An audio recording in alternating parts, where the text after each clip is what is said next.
my clients have actually been asking me, how do I add a image to the back of a PowerPoint? Like they'll have me go in and create the slides, but then they don't know necessarily the next step of like how to input it into PowerPoint.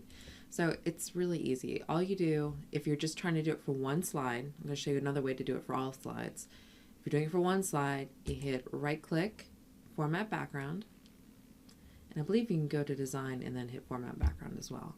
But then you go over here to picture and texture fill, file, then we'll go down to, I've got it on a sample on the desktop. You choose your file, and there it goes. Now once it's in here, this transparency option shows up. So if this is too bright, you can dim it out by moving that to the right. So that's that. Now I'm going to take this off so that I can show you. Actually, I'll just create a new slide. All right. Now let's say that I want to show it for all my stuff, right? So what you do is you go to, it's slideshow. No, it's not either. View. It's view. Sorry. I don't do this that often.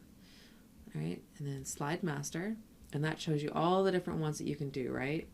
So we're just going to go up to the number 1 and then do the same thing. Format background. It's already open. And then picture and texture fill, file.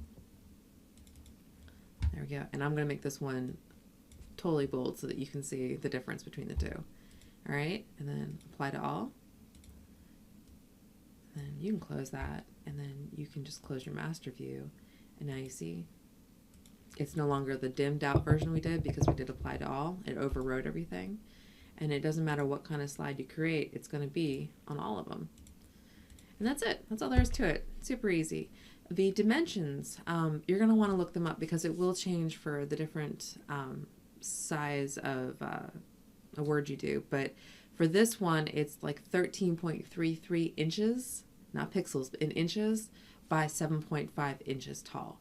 So those are the dimensions you're going to work in. And depending on what your presentation is going to be, you do want to work with higher resolution stuff if you can swing it. Web images are going to be a little bit blurry depending on how it's being shown. Is it being shown on a TV? Is it being shown like in a projector style or that kind of thing? But generally you want to get the like nicer images. You'll have a better presentation that way. And that's it. All right, guys, if you have any questions, let me know. Give it a like and a comment if you have any questions, and I'll talk to you later. Thanks so much. Bye-bye.